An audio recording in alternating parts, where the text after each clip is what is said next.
good, and all the time. Let's take a moment to thank him for giving us yet another day in our lives. My good friend, Dr. Belio Kipsang, who is the Principal Secretary in charge of the relevant ministry, Chairperson of NEC, Dr. Unsati, my good friend, Dr. Nancy Njeri Macharia, who is in charge of Teacher Service Commission, Dr. Karogo, CEO of NEC, all the other relevant stakeholders, the unions, my comrades at arms, Kesha, and all the others. Good afternoon. I sincerely welcome you all to this important occasion when we are releasing the 2019 Kenya Certificate of Primary Education Examination results. Indeed, I feel very proud that we have managed to have these results just 17 days after the completion of the examination. I wish to sincerely thank everyone, and I mean everyone, from the examination officials, the monitors, and the backroom people, more specifically the multi-agency group with whom we have worked very closely for the 4th year running. This year marks the 4th year, and we started administering the national examination under a stricter regime anchored on a multi-agency system. But I want to debunk the myth. I have no government. I do this on behalf of the Commander-in-Chief, whose name is His Excellency Uhuru Muigai Kenyatta, who is actually the team leader of all that we are doing in this ministry. We are at this function because he has given us the blessings to give this result to the public. On my own behalf and that of the ministry, I wish to commend once again the Ministry of Interior and Coordination of National Government, the Ministry of ICT, for the outstanding duties that they performed in order to ensure that the examinations are credible. I also wish to thank the special agents who have been at the center of this process, not to mention the gallantry of our teachers that has already been alluded to by Dr. Nancy Macharia. And I think yesterday most people must have slept after 4 o'clock in the morning. That includes the chairman, Dr. John Onsati, and Dr. Mercy Karogo. Because unfortunately, I happen to be a slave driver. I cannot forget the most important constant, which is the class of 2019, our dear beloved children, that we have a duty to ensure are given what is due to them without unnecessary interference from adults like myself.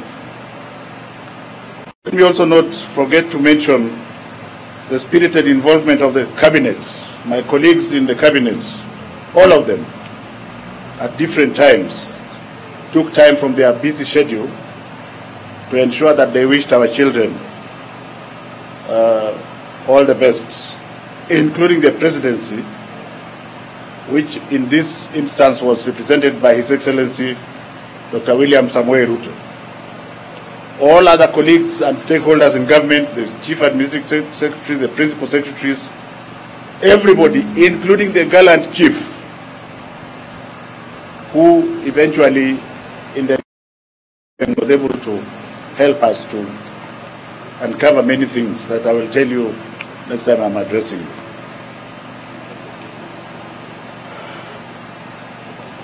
The greatest fruit of monitoring is that we allow our children to use their brain. Our children are very intelligent. They are not guilty. The guilty ones as charged are the adults. And you will remember, this is the 4th year since we started this, and I am very confident that come next year we shall have 4 different classes, and that this idea of getting marks that does not belong to you will not be necessary. You will also notice that as we have moved on, the candidates have been very much in control of themselves, as has been alluded to earlier. I think the credit once again goes to our primary school teachers. One problem with this country is that we never recognize what is our own. But our teachers, as you have been told, are among the very best in the world. I say so because I've interacted with them on the ground. Overall, ladies and gentlemen, in terms of malpractices, I am very proud that I don't have much to write home about in terms of malpractice. There were 1 or 2 cases of impersonation, but otherwise our children were left alone to do exams on their own. And the results that you are going to get this afternoon belong to the individuals that own them. My charge to them is to be proud of their results, because that is their results, and they must be standing for something. I must want to add that none of the examination papers leaked. That is now history. We also did not see fake examination papers where parents usually buy fake papers before exams. We did not see not even one. In terms of our daughters, I want to say that I'm glad that our parents and teachers together have succeeded in reducing the pregnancies that we saw during the examination. And I would like to urge them to continue to have time for their children. When you spend time with your child, that is very important because it is part of your life. Money is not part of your life. And as we move forward, ladies and gentlemen, I hope that this calamity of having very young angels being impregnated by hyenas, old hyenas, will stop. Especially if you are able to get the children to take your word as a parent. I wish to commend all stakeholders who in one way or another offered their support to us from alleviating cases of teenage pregnancy, as I have said. And apart from those very few teachers, may I encourage the bigger body of teachers, which is 99.99%, that please give the children your time also outside of the classroom. Because being in school is not just being taught a lesson. The bigger lesson is that lesson of life, which I think you are doing very well. In terms of 100% transition, we have assured our children that all of them, and I repeat, all of them, will have a place in the secondary school. The government, under the leadership of His Excellency Uhuru Muigai Kenyatta, has given us very firm instructions to ensure a fair, transparent, and very quick placing of these children, to the extent that by the grace of God, tomorrow we shall be on the ground, and by the 2nd of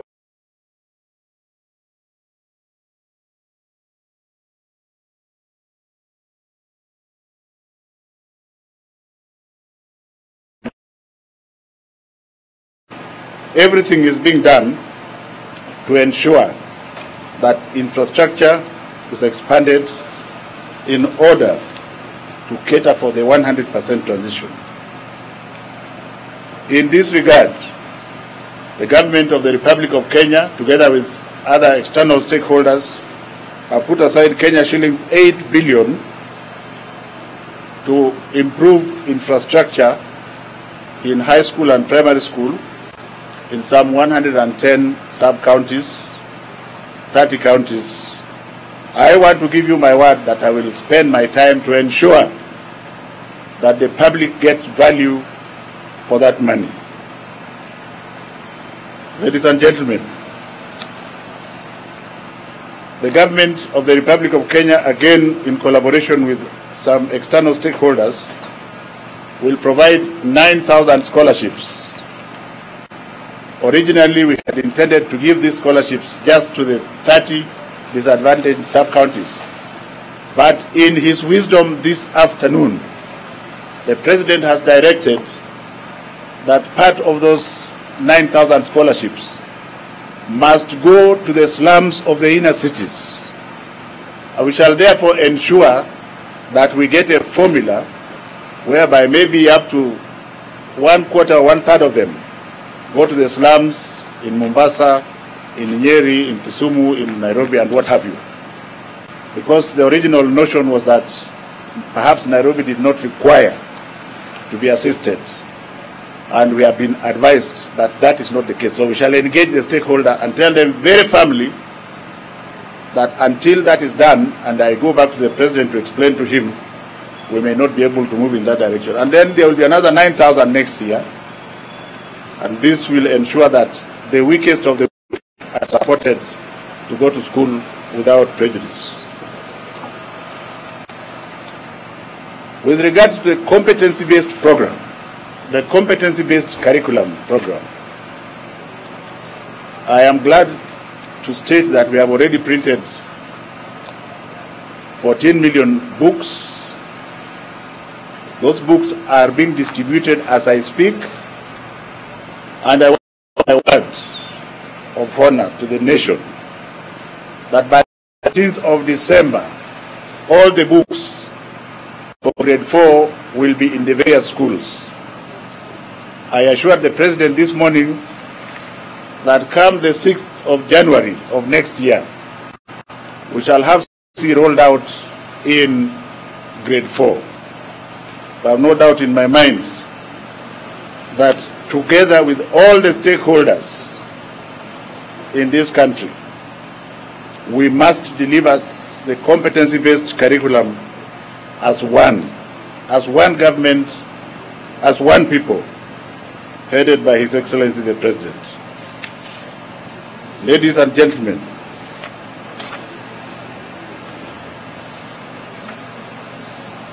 from one selection date, I've already said, I hope Dr. Bello Kipsang is aware that tomorrow I might go and check whether they are already in station. And we will use the same formula we have used here in marking, so that on the 2nd of December, parents can have enough time to buy uniform for their children before they start thinking of Christmas. I think it's a good idea. Rather than finishing all the money in Christmas, during Christmas, and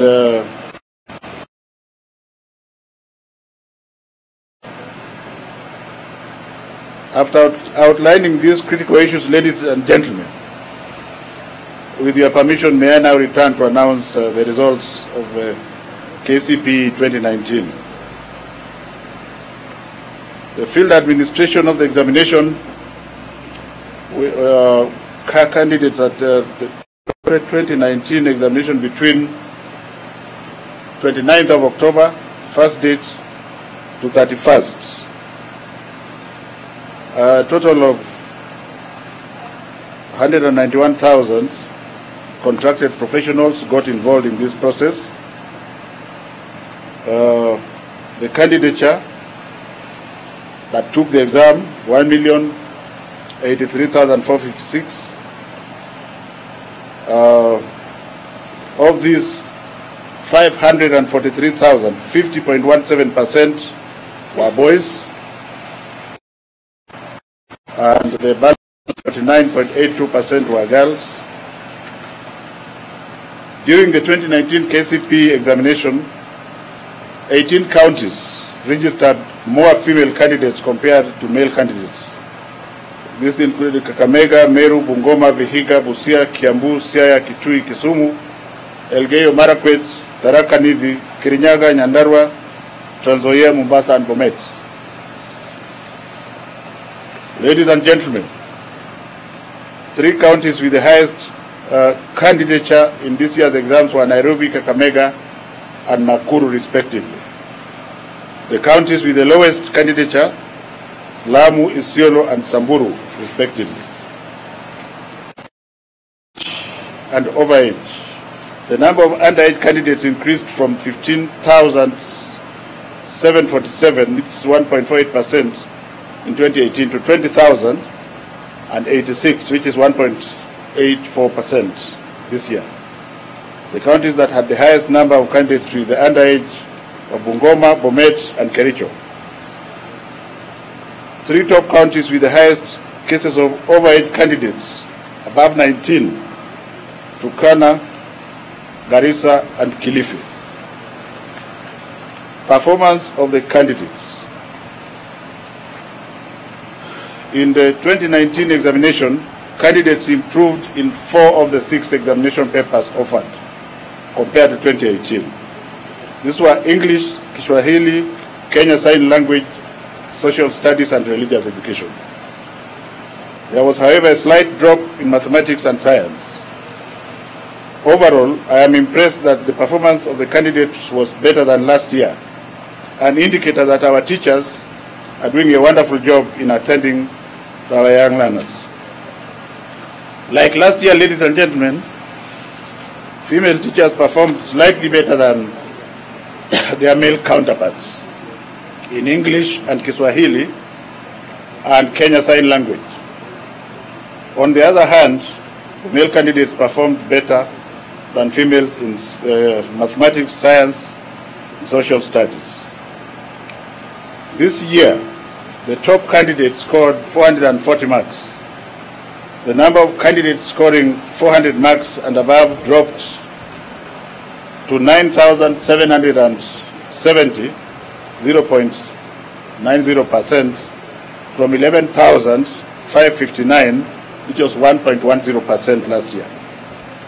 But there was a rise in the number of candidates scoring between 300 marks and 400 marks, growing from 243,320, which is 22.46%, compared to last year, which was 21.27%.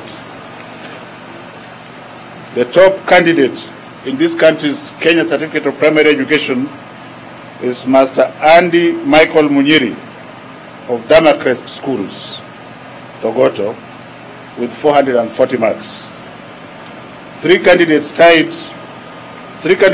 in the second position, 2 of them girls from public schools. These were Flavia Nonyango of Chakol Girls, 439, June Chepto Koech of Sangalo Central, 439 marks, and Sin Michael Ndungo of Kitengela International School, who also scored 439 marks. That the public school candidates matched their private school counterparts is proof that our free primary education program has come of age and that our teachers are excelling in spite of high enrollment numbers. It is also evident that girls are competing favorably with the boys for the top academic honors. And perhaps, I'm saying this without permission, but perhaps it's about time we also started thinking of the boy child. In general, the distribution of the grades was as follows: 401 to 500, 9,770, 301 to 400, 243,320, 201 to 300, 506,886, 101 to 200, 262,307. 0 to 100, only 1,173. You can clap for our teachers because I think this used to be a big number.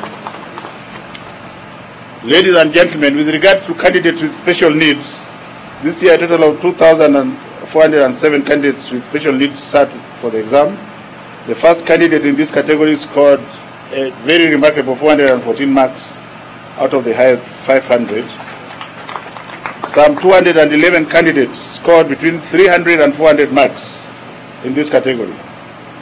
I wish to emphasize that as the government's tradition, the ministry will continue to implement interventions that will help our special needs children to access and do well in their education. None other than His Excellency the President has his eyes fixed on the future of these children. Like I said, there are no irregularities to write home about. Accessing examination results. KCPE results will be collected by respective schools from sub-county officers. Candidates should therefore collect their results from their respective examination centers. Individual candidates can also individual results can also be accessed by sending a candidate's index number followed by KCPE in capital letters through a short message service, SMS, to 20076. This service will be available immediately after this event. Let me repeat that one again. Individual candidates can access their results by sending the candidate's index number followed by KCPE in capital letters through a short message service, SMS, to 20076. I'm now happy to declare the 2017 examination results officially released. As I said earlier, all candidates have passed and will progress to